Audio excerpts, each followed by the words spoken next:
Assalamualaikum warahmatullahi wabarakatuh.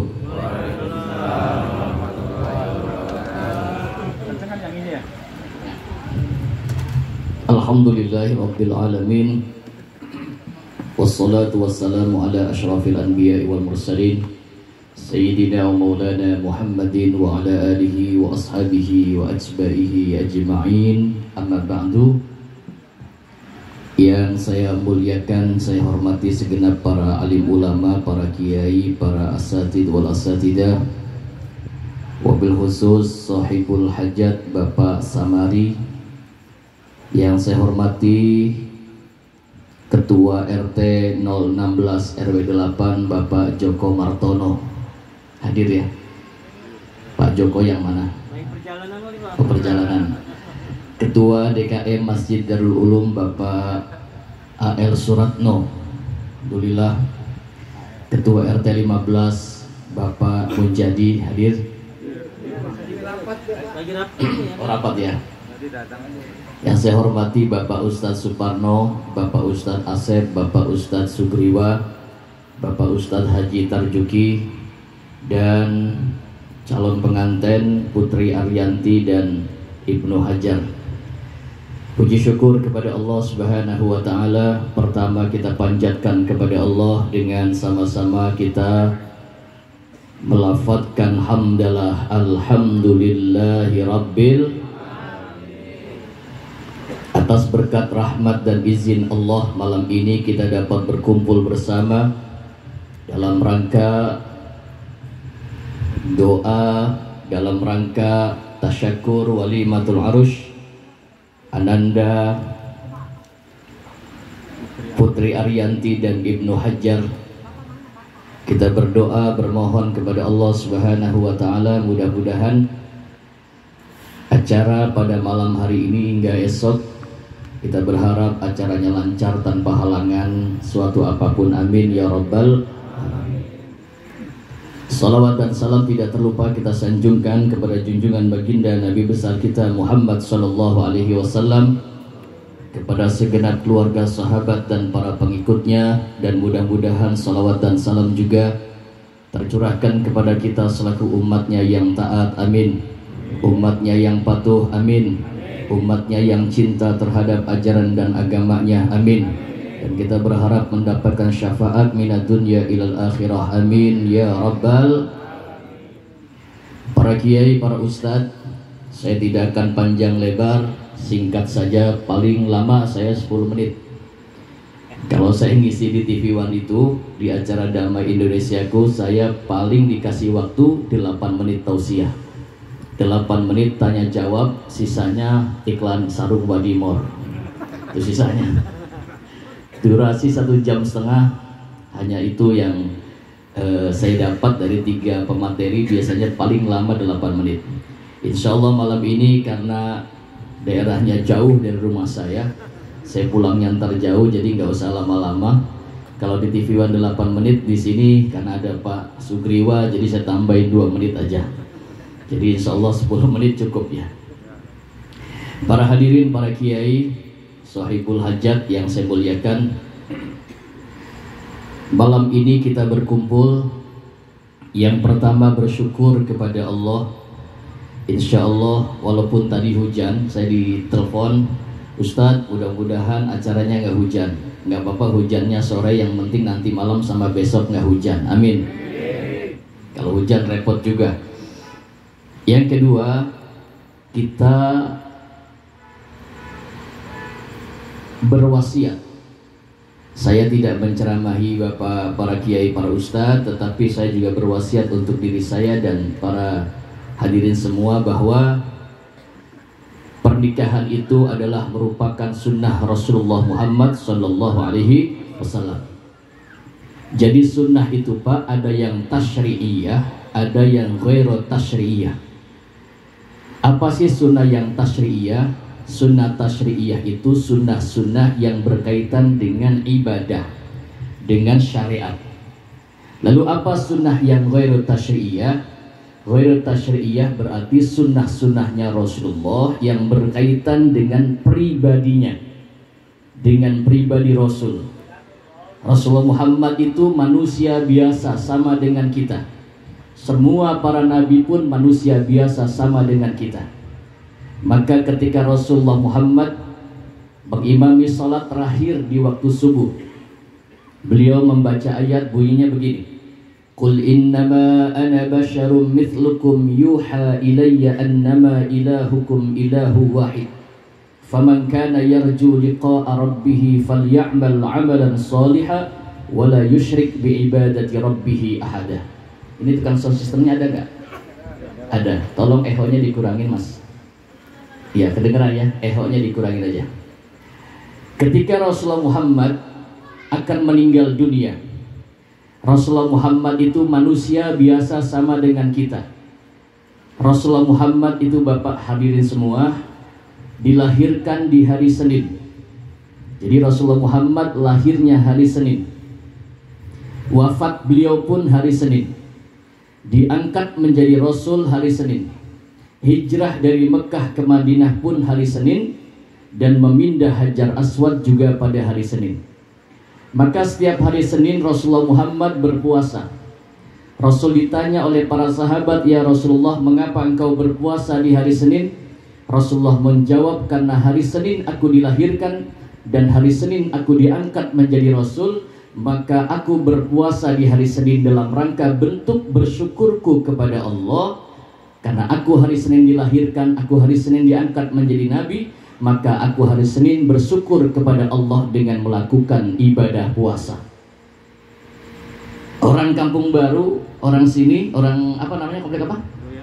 Kedoya Grand Garden. Saya mau tanya nih, kalau ulang tahun kira-kira makan-makan apa puasa?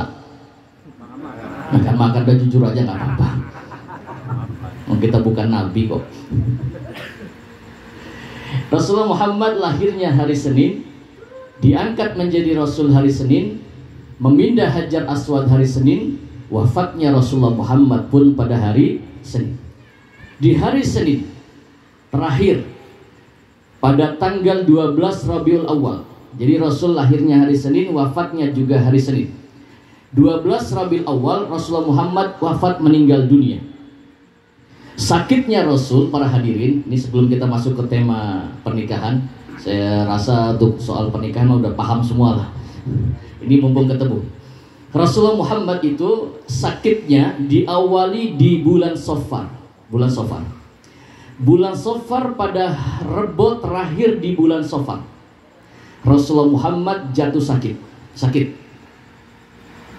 Sakitnya disebabkan karena dua faktor.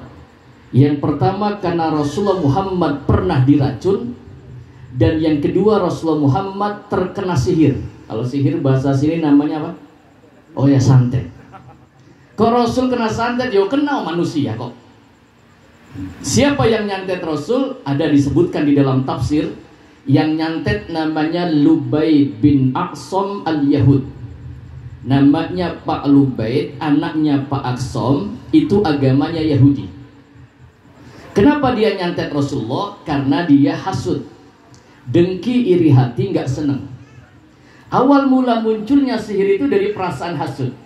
Rasulullah Muhammad terkena santet, terkena sihir pada akhir di bulan Safar, jatuh sakit, Rebo terakhir. Maka kata orang Jawa, di bulan Safar itu disebutnya dengan bulan. Ada orang Jawa nggak di sini? Nah, Safar itu disebut dengan bulan bala, begitu ya? Disebut dengan bulan bala, kenapa? Karena di bulan Safar itu Rasulullah Muhammad jatuh sakit. Maka ada ulama mengajarkan, para wali-wali Allah mengajarkan, di bulan Safar terakhir, di hari Rebo, itu disebut dengan Rebo Wekasan, karena saat itu Rasulullah Muhammad jatuh sakit. Karena di Rebo terakhir di bulan Safar, itu seluruh bala diturunkan oleh Allah Subhanahu wa Ta'ala. Rasulullah Muhammad terkena sihir, kena santet. Lalu diturunkan oleh Allah untuk menanggulangi santet ini. Allah turunkan dua surat Qul. Ada Qul a'udzu birabbil falaq dan ada Qul a'udzu birabbin nas. Diturunkan ayat ini, Rasulullah Muhammad diturunkan Jibril membaca Qul a'udzu birabbil falaq min syarri ma khalaq wa min syarri ghasikin idza waqab, wa min syarrin naffasati fil 'uqad, wa min syarri hasidin idza hasad. Lalu diturunkan yang kedua, qul a'udzu birabbin nas, malikin nas, ilahin nas, min syarril waswasil khannas, alladzi yuwaswisu fi sudurin nasi minal jinnati. Dua surat ini diturunkan sebab Rasul Muhammad sakit terkena sihir. Maka diajarkan oleh Rasul, kalau kita mau tidur supaya nggak kena santet, baca tuh Qul 2 itu, Qul a'udzu birabbil falaq min syarri ma khalaq min syarri ghasiqin. Kita baca, terus kita usapkan ke muka, lalu di ditepak-tepakin. Apa bahasa sini tepak-tepakin? Ya, ditepak-tepakin di kasur, terus kita tidur istirahat. Insya Allah nggak kena santet, insya Allah. Maka saya orang Cirebon, diajarkan. Saya alhamdulillah jadwal saya itu padat Pak Sugriwa. Dari tanggal 5 September sampai hari ini, sampai tanggal besok tanggal 10 November saya nggak putus. Kenapa saya laris? Karena saya pakai pelet. Emang boleh kayak pakai pelet? Boleh, nggak pakai pelet mah nggak laku. Peletnya gimana? Peletnya orang Cirebon. Bismillahirrahmanirrahim. Allahumma ya uyun fama ala kulli syai'in qadir, kun fayakun, cahayakun Nabi Yusuf, rupaku rupa Ali, badanku badan Muhammad. Jika pandang jatuh, jika pandang rebas, tahu nama cintaku hunta Allah, cintaku diguncang ruh khilaf. Yahu ya Jibril, Yahu ya Mikail, Yahu ya Israfil, Yahu Israel. Ya orang kampung baru lagi pada tidur, suruh bangun. Udah bangun suruh duduk, udah duduk suruh berjalan, udah berjalan jeburin ke kali. Bawa hatinya kepadaku sambil ngesot-sot berkah la ilaha. Kalau bapak-bapak punya bini cerewet, ada nggak Pak bini cerewet Pak? Banyak, lumayan, biarin aja. Kalau kita punya bini kita cerewet, lumayan buat nagih utang. Kalau punya bini cerewet, diajarin oleh bapak saya almarhum Kiai Sugiyarna nih. Kalau punya bini cerewet, ambil air segelas. Istrinya lagi tidur, bapak-bapak baca begini, Bismillahirrahmanirrahim, cingcalingkem, buntutnya mangap, cangkemnya mingkem. Ini Pak, kem mingkem bini gue yang namanya Kartem. Kem mingkem si Kartem berkah la ilaha. Bininya lagi tidur, samburin ke mukanya, buah. Insya Allah bangun tidur ngamuk. Jatuh sakit Rasulullah Muhammad. Lalu subuh terakhir di hari Senin, Rasulullah Muhammad mengimami salat, lalu membaca Qul innama ana basyarum mithlukum yuha ilayya. Apa yang dikatakan oleh Rasul? Katakan ya Muhammad bahwa saya ini, kata Nabi, manusia. Manusia biasa sama dengan orang kampung baru, mislukum, sama dengan engkau. Kalau engkau makan, aku juga makan, kata Nabi. Kalau engkau tidur, aku juga tidur. Kalau engkau menikah, aku pun menikah. Kalau engkau bercerai, aku pun bercerai. Semua pribadi Rasul itu disebut dengan uswatun hasanah. Sebagai contoh terbaik di dalam kehidupan kita, Rasul pun harus melakukan itu. Jadi kalau Rasul ditanya, ya Rasulullah bagaimana cerai itu? Wal mutallaqatu yatarabbasna bi anfusihinna salasata quru. Kalau orang bercerai, cerai hidup bukan cerai mati, maka digambarkan oleh Rasul. Nih, kalau cerai hidup 3 bulan 10 hari jangan diapa-apain, nggak boleh, namanya masa idah. Bagaimana kalau suaminya meninggal? Berapa idah masa waktunya? 4 bulan lebih. Hadirin yang dimuliakan, maka Rasulullah Muhammad itu manusia, maka ada sunnah yang tasyri'iyah dan ada sunnah yang ghairu tasyri'. Yang tasyri'iyah berkaitan dengan syariat. Dan yang ghairu tasyri'iyah berkaitan dengan pribadi Rasulullah Muhammad sallallahu alaihi wasallam. Manusia biasa sama dengan kita. Cuma Rasulullah Muhammad punya kelebihan. Bapak Ibu, ini mumpung masih bau-bau bulan Maulid ya. Rasulullah Muhammad manusia biasa tapi diberikan kelebihan oleh Allah. Apa kelebihannya? Satu, Rasul diberikan wahyu oleh Allah. Mengapa Rasulullah Muhammad menjadi manusia terbaik? Rumah tangganya terbaik, cara minumnya terbaik, cara pipisnya terbaik, cara makannya terbaik. Karena yang mendidik akhlak Rasulullah bukan manusia, bukan kiai atau ulama, tapi langsung wahyu dari Allah Subhanahu wa ta'ala. Maka Rasulullah Muhammad terbaik akhlaknya. Sallallahu Nabi Muhammad. Yang kedua, Rasulullah Muhammad punya keistimewaan pada jasadnya. Maka jasad Rasulullah Muhammad itu sudah dimakamkan di Madinah. Maka kita berdoa malam ini, mudah-mudahan kita yang kumpul di sini, duduk di sini, berdoa bermohon kepada Allah, mudah-mudahan kita bisa berangkat berkunjung ke makam Rasulullah. Amin. Karena orang berangkat haji atau umroh itu insya Allah dimudahkan oleh Allah. Insya Allah nanti saya kasih doanya biar gampang berangkat haji atau umroh. Amin. Ya Rabbal. Rasulullah Muhammad jasadnya terbaik. Ini sunnah ghairu tasriyah. Apa terbaiknya? Disebutkan, dikumpulkan oleh para ulama begini. Lam yahtalim qantu taha mutlaqan abadan wa ma tasha'aba aslan fi mada zamani ya Rabbi bil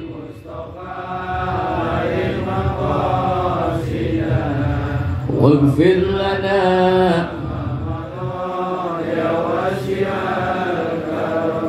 ketika membaca Ya Rabbi bil Mustafa, niatkan di dalam hati kita berdoa bermohon kepada Allah.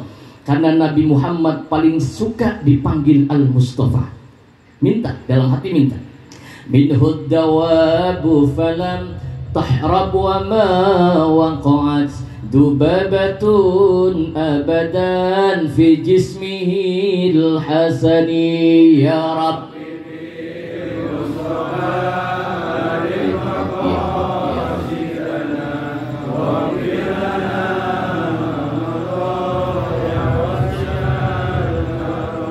وقلبه لم ينم والعين قد نعست ولا يرى أثر بول منه في علني يا رب بالمصطفى يا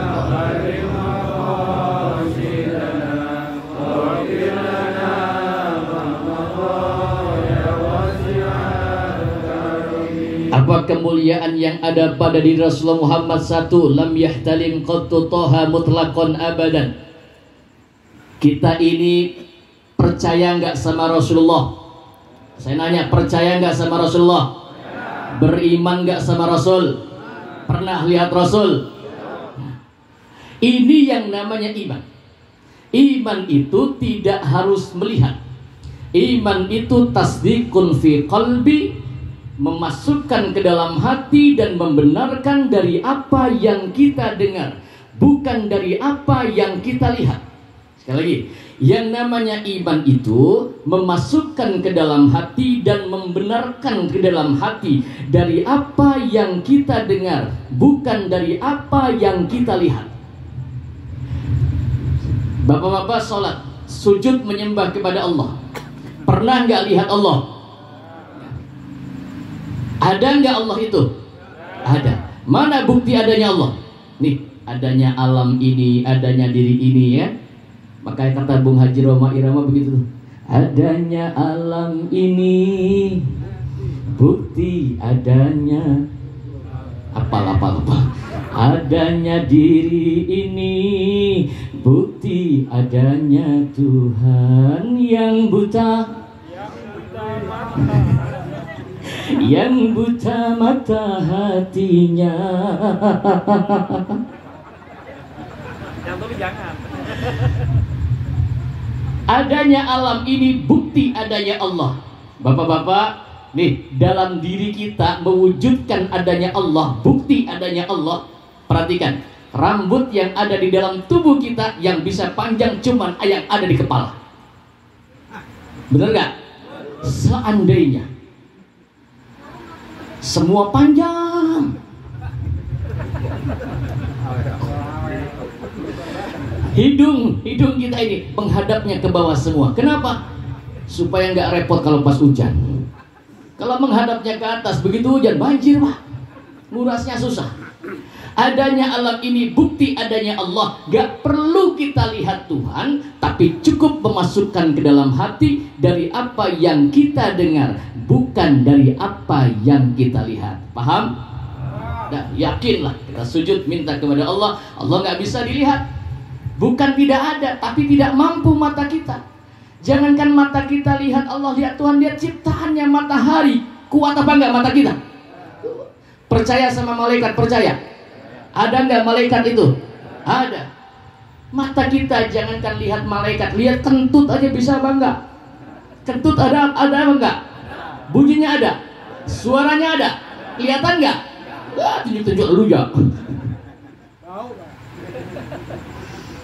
Rasulullah Muhammad itu lam yahtalim qattu toha mutlaqan abadan. Saya kasih tahu gambaran Rasulullah. Satu, Rasulullah Muhammad itu, Bapak Ibu hadirin, Rasulullah Muhammad itu seumur hidupnya nggak pernah mimpi buruk, apalagi mimpi jorok. Rasulullah Muhammad seumur hidupnya nggak pernah mimpi buruk, apalagi mimpi jorok. Bapak-bapak pernah nggak mimpi jorok? Jangan sering. Pernah gitu, sering mah hobi namanya. Ya orang syarat, salah satu syarat balik itu ikhtilam, mimpi keluar sperma. Gimana nggak mimpi jorok? Betul nggak? Rasulullah Muhammad seumur hidupnya tidak pernah mimpi buruk, apalagi mimpi jorok. Semua nabi nggak pernah mimpi buruk atau mimpi jorok. Karena kita memang harus punya mimpi, kita harus bermimpi. Maka kata Nabi, la tabqa minan nubuwah illal mubasyirah. Tidak ada yang tersisa daripada ilmu-ilmunya para nabi kecuali mimpi-mimpi yang baik dan mimpi-mimpi yang benar. Jika kita tidur, mimpinya mengandung kebaikan, mimpinya mengandung kebenaran, pasti itu datangnya dari Allah. Tapi kalau kita tidur, mimpinya buruk, mimpi tidur ketemu sama bangsa jin merkayangan, elailu, banaspati, gendru, tetek, mamang, wewe, besi, serani, pocong, suster, ngesot, sundar, maka diajarkan oleh Rasul, kalau kita mimpi baik, hadapkan wajah kita ke arah kanan. Kalau kita mimpinya mimpi buruk, hadapkan wajah kita ke arah kiri. Bangun dari tidur, hadapkan wajah kita ke arah kiri, terus ngeludah. Bangun tidur, terus ngeludah, cok, ngeludah. Ngerti ngeludah ya? Cok ya. Tapi lihat dulu ada bininya. Kalau mimpinya baik, menghadap ke arah kanan. Mimpi itu signal dari Allah, signal. Karena kata Nabi, tidak ada yang tersisa daripada ilmunya para nabi kecuali mimpi-mimpi yang baik dan mimpi-mimpi yang benar. Pernah mimpi ketemu sama orang tua yang sudah meninggal? Pernah? Awas, barangkali kita sudah jadi orang kaya, orang punya uang, terus ngimpi ketemu orang tua kita itu bawa kambing, bawa kambing. Ingat, barangkali dulu orang tua kita hidup, kita belum punya, Pak. Orang tua kita juga belum punya harta. Sekarang kita sudah jadi pengusaha, harta kita punya, cukup untuk beli kambing. Maaf, barangkali orang tuanya belum pernah korban kan? Barangkali orang tuanya belum pernah akekah kan? Apakah sampai Ustadz amalannya orang yang hidup kepada orang yang meninggal dunia? Saya mau tanya, kira-kira sampai apa enggak? Jawab yang kompak, sampai apa enggak? Kata siapa? Pak Ustadz. Enak amat. Kata Quran apa? Kata Quran, walladzina amanu wattaba'ashum dzurriyyatuhum biimanin alhaqna bihim dzurriyyatahum wama alasnahum min amalihim min syai'. Orang-orang yang beriman serta mereka keluarga yang mengikuti keimanan orang tuanya, anak-anak yang saleh dan yang beriman, maka setiap amalnya pasti akan aku sambungkan kepada mereka, baik masih hidup ataupun sudah meninggal dunia. Kita duduk malam ini membaca tahlil, berdoa, kirim arwah kepada orang-orang tua kita. Sampai apa enggak? Siapa? Kata siapa? Kata Quran. Allah yang menyampaikan, pasti. Karena ruh itu boleh meninggal, tapi jasadnya tidak mati. Jasadnya meninggal, Pak. Jasadnya boleh mati, dipendam di dalam bumi, tapi ruh itu tidak mati. Ruh tetap hidup, diberikan jasad yang baru oleh Allah, jasad yang tidak memerlukan ruang dan waktu, kapan saja ruh bisa datang. Maka alhamdulillah nih, bapak-bapak semua yang kumpul malam hari ini, yang biasanya nggak baca Al-Ikhlas, baca Kulhu, baca tahlil la ilaha. Setiap amalan yang kita baca, duduknya kita malam hari ini mendengarkan majelis ilmu, kita dapat pahala 10 kebaikan. Setiap kebaikan yang kita dapatkan, pasti pahalanya ditransfer kepada orang-orang tua kita, baik yang masih hidup ataupun yang sudah meninggal dunia. Amin ya Rabbal. Satu, Rasulullah Muhammad nggak pernah mimpi buruk. Mimpi itu signal. Semua para nabi itu bermimpi, Pak Sugriwa.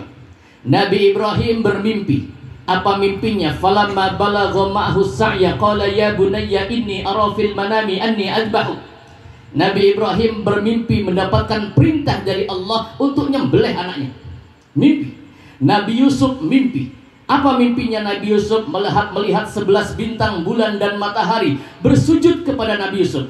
Nabi Yusuf bertanya kepada ayahnya, wahai ayah, bagaimana tadi malam aku tidur bermimpi melihat 11 bintang, bulan dan matahari bersujud kepadaku. Apa kata ayahnya Nabi Yakub? La taksus ru'yaka ala ikhwatika fayakidu laka kaida. Jangan kau ceritakan mimpimu itu Yusuf kepada saudara-saudaramu, yang menyebabkan nanti saudaramu jadi hasud, benci terhadap engkau.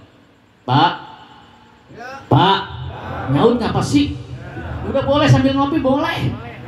Bebas ceramah sama saya mah.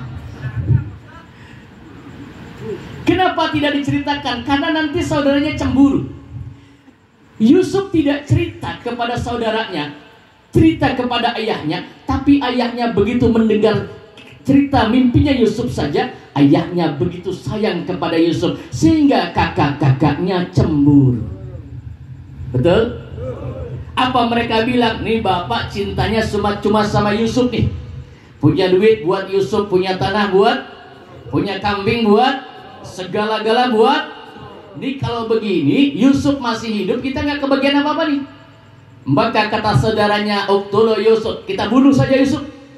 Yusuf dibawa ke padang pasir, dimasukkan ke dalam sumur, diambil oleh saudagar namanya Ismail. Ismail menjual dengan harga yang murah di pasar budak. Perhatikan, dijual Yusuf di pasar budak. Dibeli oleh seorang menteri namanya Kutifar. Kutifar punya istri namanya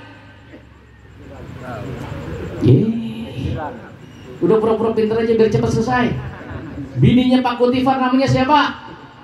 Bu Kutifar, gitu aja susah.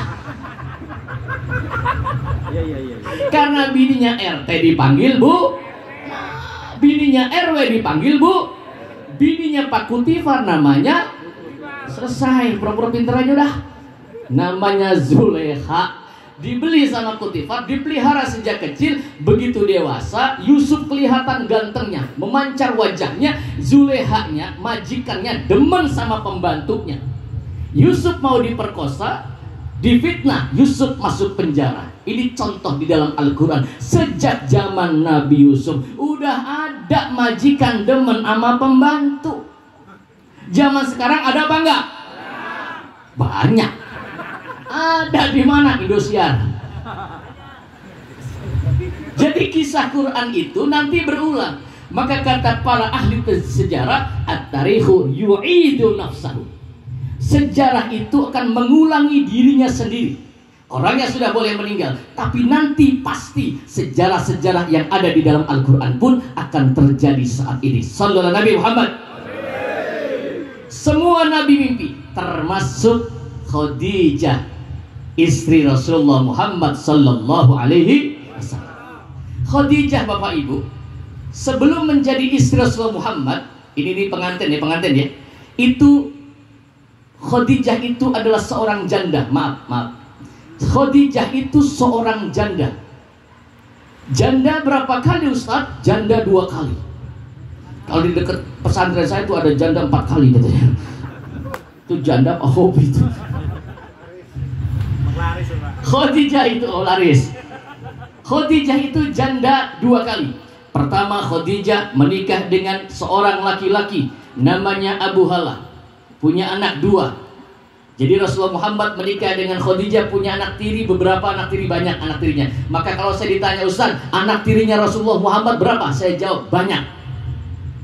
Saya jawab, udah selesai. Hitung-hitung aja sendiri.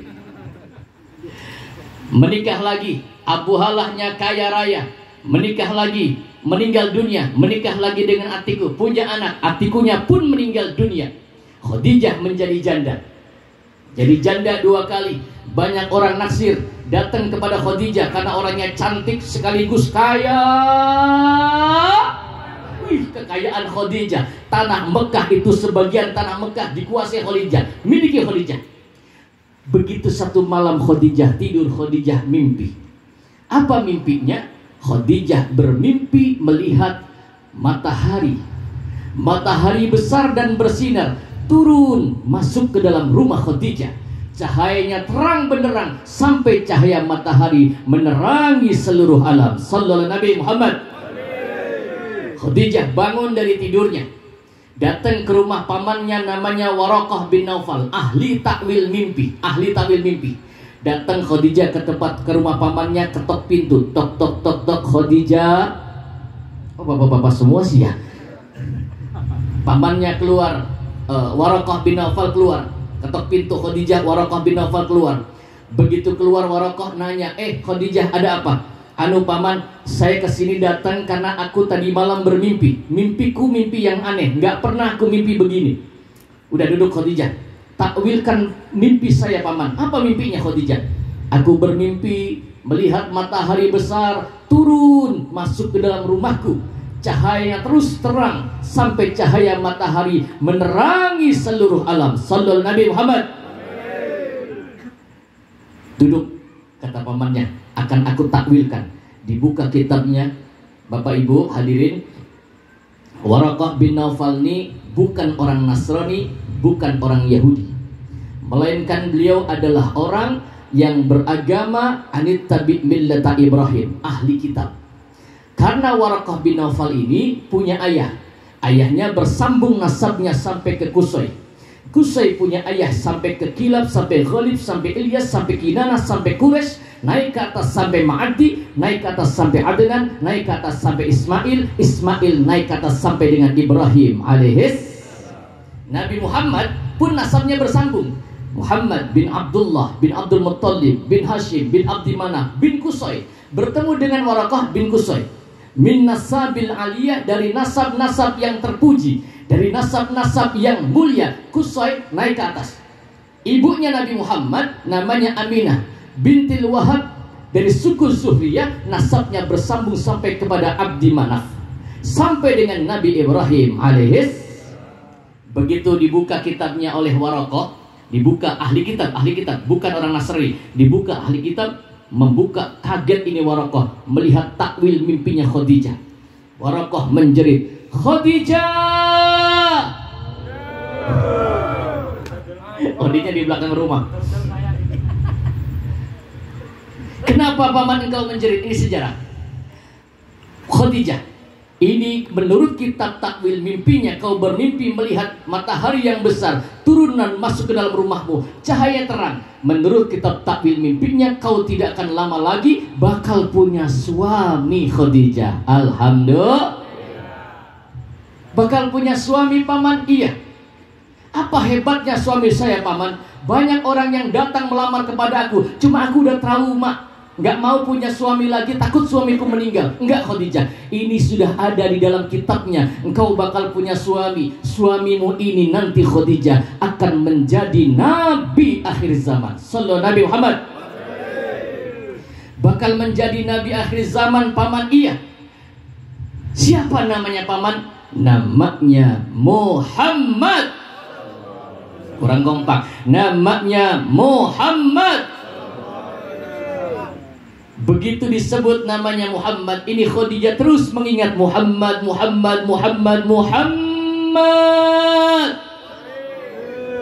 Kalau ada orang kampung baru, janda, dia demen sama bujangan, pasti nyanyinya begini. Ku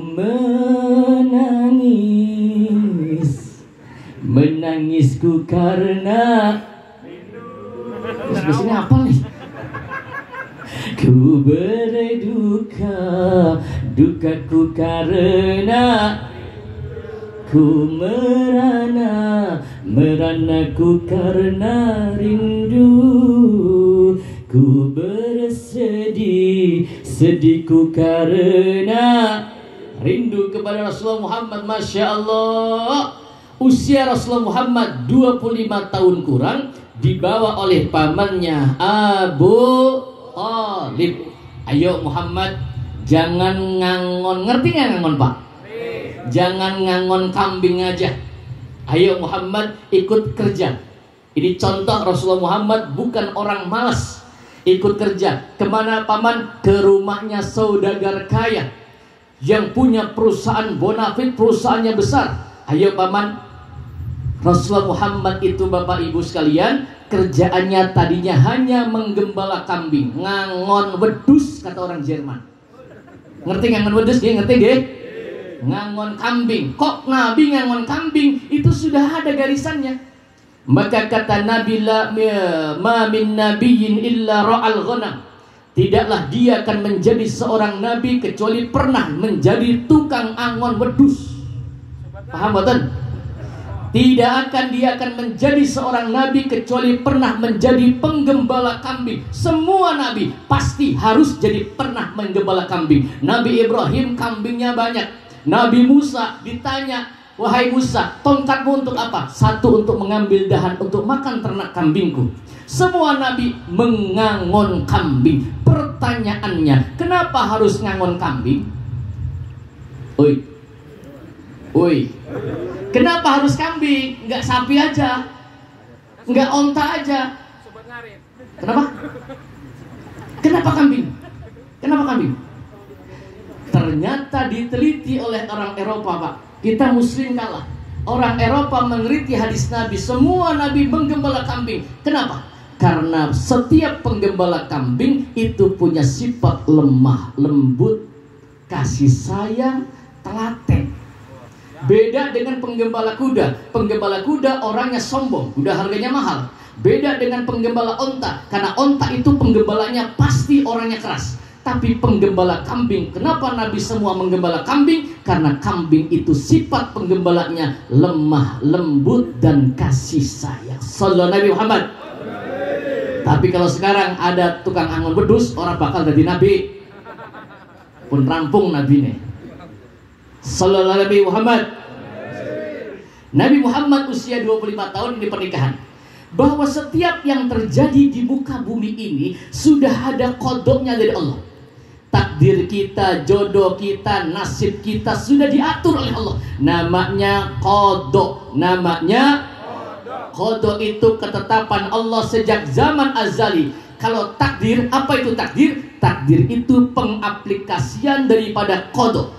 Kejadiannya itu namanya saya bisa berangkat dari Al-Wasilah datang ke tempat ini, tidak ada yang kebetulan.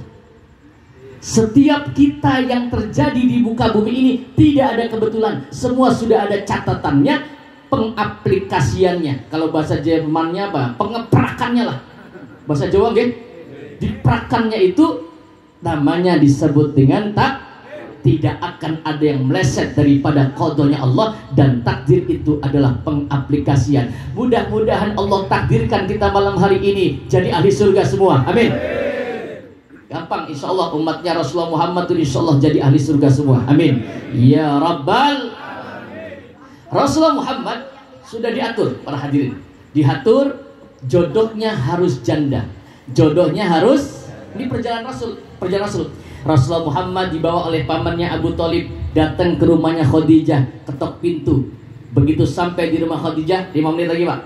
Sampai di rumah Khadijah, sabar ya Pak ya. 5 menit lagi. Ya Muhammad, biar kelihatan, biar kita kenal siapa Muhammad, bagaimana perjalanan hidupnya. Tunggu di sana. Muhammad tunggu di luar, aku yang masuk.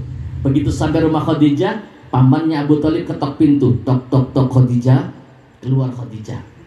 Begitu keluar, siapa? Saya Abu Thalib. Ada apa Abu Thalib? Saya kesini membawa keponakan, wahai Khadijah. Keponakan saya itu kasihan. Sejak lahir ayahnya meninggal dunia, sudah jadi anak yatim. Ini kalau dibahas lama lagi nih, kenapa Nabi harus yatim? Kenapa bapaknya harus meninggal? Lama lagi nih, bisa sampai jam 2 nih. Bisa-bisa bapak-bapak nggak dapat pintu dari bininya. Betul ya? Ya betul, sama saya juga. Emang bapak-bapak takut sama bininya? Sama. Kalau bapak-bapak takut sama bini, saya juga sama. Takut juga saya. Sejak lahir dalam keadaan yatim, ayahnya meninggal dunia di Abwa, namanya Abdullah. Usia 15 hari dipisahkan dengan ibundanya, dibawa ke Bani Sa'diyah. Ini panjang lagi, kenapa harus sampai ke Bani Sa'diyah? Kenapa Rasulullah Muhammad tidak hidup di Mekah saja? Jawabannya, kalau Rasulullah Muhammad hidup di Mekah, karena di Mekah saat itu jahiliyah, bobrok, akhlaknya rusak, nyembah berhala. Jadi Allah pisahkan dari Mekah, dibawa ke Bani Sa'diyah, disusui oleh Halimatus Sa'diyah, agar Rasulullah Muhammad akhlaknya tidak terkontaminasi dengan akhlak Mekah saat itu yang rusak. Itu jawabannya. Dibawa sampai ke Bani Sa'diyah. Usia 5 tahun, Rasul Muhammad lagi main. Bapak-bapak, Pak, ini Rasul kecil apa main, Ustadz? Main, sama dengan kita. Cuma mainnya beda. Rasulullah Muhammad mainnya itu tidak ada hal yang merugikan. Dulu ketika kecil, saya pesantren, Pak, kelas 3 SD, saya pesantren. Saya main, agak badung dikit. Di pesantren itu saya suka nyolongin ayam kiai. Ayam kiai, kelapanya kiai, bilang aja kiai minta kelapanya, ya naik. Dulu kiai pernah ada ngomong begini, begitu sholat masjidnya penuh dengan tai ayam, kiai marah. Kiai membuat statement, bikin pengumuman, instruksi kepada seluruh santri, kumpul semua di masjid. Ini otaknya santri. Ada apa? Pak Kiai ngomong, pokoknya karena masjid banyak tai ayam, pokoknya ayam siapa saja yang masuk ke dalam masjid, halal hukumnya, dipotong, disembelih, silakan dibakar. Kiai bikin pengumuman begitu, besoknya kita ayam di luar kita gusah suruh masuk. Begitu masuk ya halal tuh hukumnya. Rasulullah Muhammad sedang main, usia 5 tahun. Rasulullah Muhammad itu manusia yang diatur oleh Allah, ditarbiyah oleh Allah. Rasulullah Muhammad lagi main, tangannya dipegang. Ngerti pegang bahasa Jawa apa? Dicekal gitu? Dicekal kanan kiri. Terus Rasulullah Muhammad dibalikan begini. Kembalikan bahasa Jawanya apa? Di belum kena. Mana orang tegangan ya? Di meluma kena. Kalau orang Indramayu dijepali kena. Dingatang-ngatangkan. Bagus tuh bahasanya. Usia 5 tahun Rasulullah Muhammad di meluma kena oleh 2 malaikat. Rasulullah Muhammad dipegang tangannya, dibalik, dingatang-ngatangkan. Lalu dada Rasulullah Muhammad yang mulia dibelah oleh malaikat Jibril, dibersihkan. Usia 5 tahun, 4 kali dada Rasulullah Muhammad dibelah. Nanti nggak sampai, udah sekali aja dah, 1 aja. Usia 5 tahun dibelah dadanya. Halimatus Sa'diyah melihat Rasulullah Muhammad dingatang-ngatangkan, dijelkepakna oleh malaikat, takut. Wah, takut ini. Udah dah, kita kembalikan saja kepada ibunya Aminah. Dikembalikan kepada ibunya Aminah. Usia 6 tahun ibunya meninggal juga. Yatim piatu, nggak punya ayah, nggak punya ora duwe bapak, ora duwe biang apa ibu? Omah. Kenapa Rasulullah Muhammad ayahnya meninggal, ibunya meninggal? Diasuh oleh kakeknya Abdul Muttalib. Usia 8 tahun Rasulullah Muhammad, Abdul Muttalibnya meninggal juga. Ora duwe bapak, ora duwe emak, ora duwe bapak tua. Mengapa orang-orang yang di sekeliling Rasulullah Muhammad diwafatkan oleh Allah? Jawabannya tahun depan. Sekarang sama saya. Oh iya, mana keponakannya, kata Khadijah, itu di luar. Kasihan Khadijah, ikut kerja di sini boleh apa enggak? Boleh apa enggak? Karena Khadijah selain orang kaya, Khadijah juga sayang kepada fakir miskin yatim piatu. Sudah diatur oleh Allah, dipersiapkan oleh Allah. Boleh, mana keponakannya? Itu di luar. Siapa namanya? Abu Thalib. Namanya Muhammad. Begitu disebut nama Muhammad, Khadijah langsung bangun keluar dari rumah. Pesam-pesam. Mana Muhammad? Ini orang yang aku tunggu-tunggu. Di hadapan Rasulullah Muhammad, Khadijah seandainya tidak mampu membendung bibir dan mulutnya, pasti di hadapan Rasulullah Muhammad, Khadijah akan berkata, "Ya Muhammad, I love you Muhammad. Aku cinta padamu." Singkatnya sejarah para hadirin, Rasulullah Muhammad menikah dengan Khadijah. Ingat, yang diatur oleh Allah pasti yang terbaik. Wa asa an takrahu syai'an wa huwa khairul lakum. Wa asa an tuhibbu syai'an wa huwa syarrul lakum. Boleh jadi sesuatu yang kita benci padahal itu baik untuk kita. Dan boleh jadi yang sesuatu yang kita cintai padahal itu tidak baik untuk kita. Hadirin, mengapa Rasulullah Muhammad pertama kali menikah harus dengan wanita janda yang kaya raya? Oi, jawab biar cepat. Kenapa harus dengan janda yang kaya? Perhatikan, kekayaan Khadijah ternyata dipersiapkan oleh Allah untuk menunjang dan mendukung dakwah Rasulullah Muhammad sallallahu alaihi wasallam. Kekayaan Khadijah ini dihabiskan dalam rangka berjuang untuk agama Allah. Khadijah kaya raya, dipersiapkan hartanya untuk mendukung dakwah Rasulullah. Karena orang dakwah nggak cukup dengan mulut, betul? Orang dakwah nggak cukup dengan tenaga, betul? Orang berdakwah perlu doa. Duit mulu loh. Harta Khadijah dipersiapkan oleh Allah untuk menunjang dan mendukung perjuangan Rasulullah Muhammad. Karena berjuang berdakwah tidak cukup dengan mulut, berjuang berdakwah tidak cukup dengan tenaga, berjuang perlu dukungan. Kenapa harus kaya istrinya? Kalau istrinya tidak kaya, Rasulullah Muhammad ketika berdakwah pasti bikin proposal dulu, minta pengajuan, mau bikin acara maulid Nabi dong. Rasulullah Muhammad hartanya diberikan dari Khadijah, sama dengan ketika Musa bayi. Mengapa ada seorang yang durjana namanya Fir'aun, pembunuh, kalau bunuh bayi dibanting, kenapa punya istri wanita saleh namanya Asia? Kenapa istrinya Fir'aun kok solehah?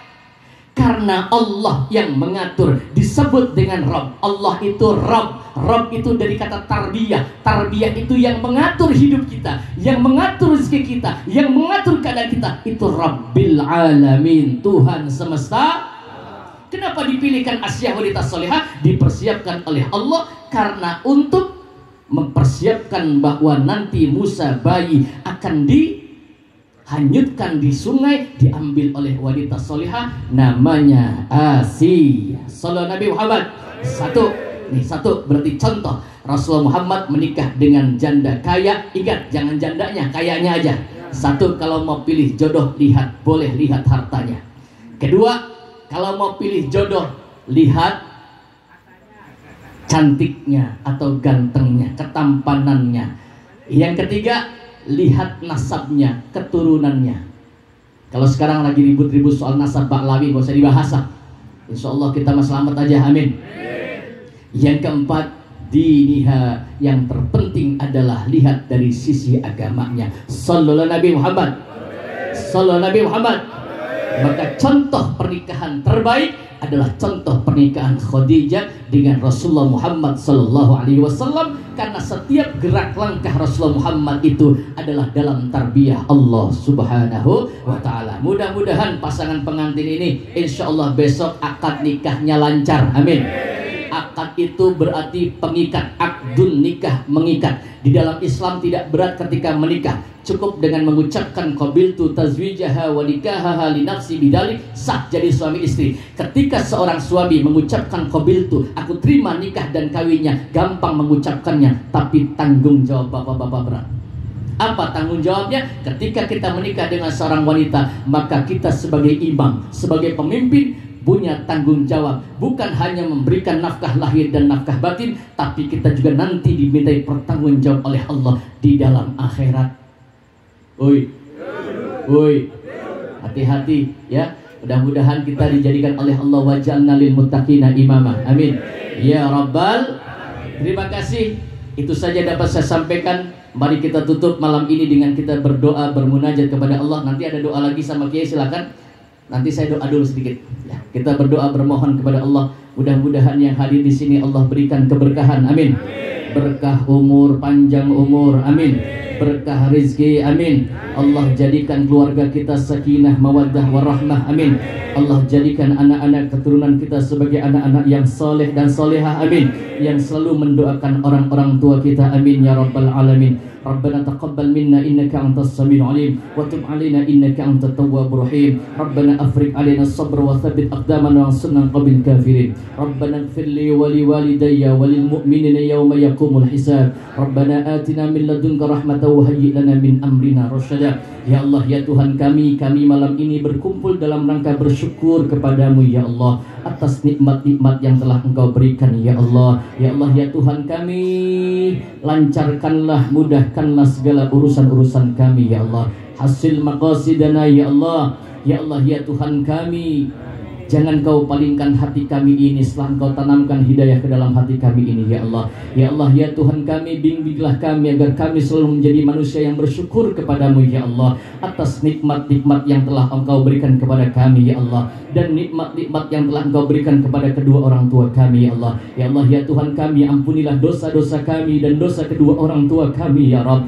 Kasihanilah mereka, ampuni mereka, kasihani mereka ya Rabb, sebagaimana mereka mengasihani dan mendidik kami ketika kami kecil. Rabbana atina fid dunya hasanah wa fil akhirati hasanah wa qina adzabannar. Walhamdulillahi rabbil alamin. Mohon maaf atas segala kekurangan. Wallahul muwaffiq ila aqwamit thoriq. Assalamualaikum warahmatullahi wabarakatuh.